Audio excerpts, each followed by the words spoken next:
కానీ మహిళల్ని కించపరిచేలా మాట్లాడిన జర్నలిస్టులపై చర్యలు తీసుకోవాలని వివిధ పార్టీల నాయకులు డిమాండ్ చేశారు. అమరావతిని వేశ్యల రాజధాని అనడం దుర్మార్గమని మండిపడ్డారు. మహిళలు, దళితుల్ని కించపరిచే ఫ్యూడలిస్ట్ వ్యక్తులను బహిష్కరించాలని విజ్ఞప్తి చేశారు.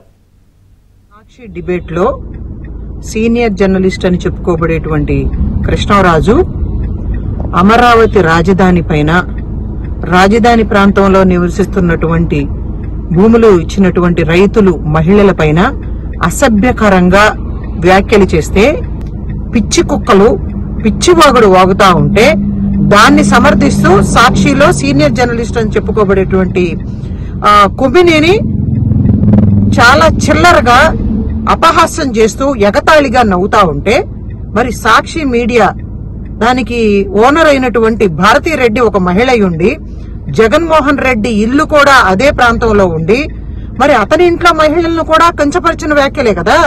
అయినా కానీ వీళ్ళకి సిగ్గనిపించట్లేదా? చంద్రబాబు నాయుడు గారు, లోకేష్ గారు, పవన్ కళ్యాణ్ గారి ఇంట్లో మహిళల్ని కించపరుస్తూ వ్యాఖ్యలు చేస్తేనే చర్యలు తీసుకుంటారా? ఇమీడియట్ గా మీరు అరెస్టులు చేస్తారా? జైలుకి పంపిస్తారా? ఈ రాష్ట్రంలో ఉన్నటువంటి మహిళల మనోభావాలు దెబ్బతిన్నాయి ఈ రోజున.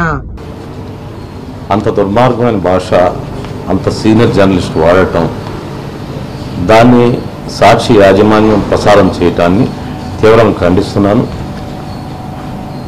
అలాంటి జర్నలిస్టుని భవిష్యత్తులో డిబేట్స్లకు రానియకుండా బహిష్కరించాలని నేను డిమాండ్ చేస్తా ఉన్నాను.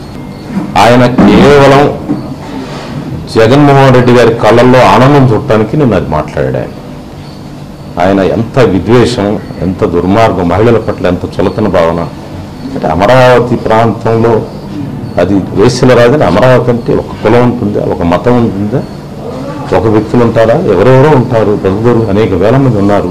సుమారు 1,00,000 జనాభా ఉంటుంది. దాంట్లో మహిళల జనాభా సుమారు 50,000 పైచులకు ఉంటుంది. అంటే అందరినీ ఆ కేటగిరీ కట్టి నువ్వు మాట్లాడుతున్నావంటే నీ వాచలత్వం, నీ దుర్మార్గపు ఆలోచన ఎంత పరాకాష్ఠ చేరుకుందో ఒకసారి ఆలోచించుకొని విజ్ఞప్తి చేస్తాం. కేవలం కృష్ణరాజు గారు జగన్మోహన్ రెడ్డి కళ్ళల్లో ఆనందం చూడటం కోసమే ఇది మాట్లాడారు. ఫోర్త్ ఎస్టేట్గా వ్యవహరిస్తున్నటువంటి సాక్షి ఛానల్ నిన్న ఉదయం అమరావతిపై విషంగెక్కినటువంటి సందర్భంలో ఈరోజు దళితులు ప్రధానంగా నాకు రిప్రజెంటేషన్ ఇవ్వడం జరిగింది. ఎందుకంటే అమరావతి రాజధానిని ఒక వేశ్యల రాజధాని అని చెప్పే విధంగా ఆ ఛానల్ కృష్ణరాజు ఎవరైతే డిబేట్కి వచ్చారో, అదేవిధంగా యాంకర్ ఎవరైతే కేఎస్ఆర్ ఉన్నారో వాళ్ళిద్దరికి కూడా ప్రత్యేకంగా ఎస్సీ కమిషన్ తరఫున సమన్లు ఇవ్వడానికి సిద్ధపడతా ఉన్నాం. ఎందుకంటే ఏ రిపోర్ట్ అయినా సరే ఎవరి మనోభావాలు దెబ్బతీయకుండా ఉండాలి తప్ప మహిళల పట్ల ఆ విధమైనటువంటి వ్యాఖ్యలు పునరావృతం కాకుండా ఉండే విధంగా చర్యలు తీసుకోవటం, అదేవిధంగా ప్రత్యేకంగా దళిత నియోజకవర్గంలో ఉన్నటువంటి వాళ్ళని కానీ, అమరావతి చుట్టుపక్కలంతా కూడా దళితులు ఉన్నటువంటి పరిస్థితుల్లో దళిత మహిళల్ని ప్రధానంగా కించపరిచే విధంగా ఆయన వ్యాఖ్యలు ఉండటం అనేది చాలా దురదృష్టం.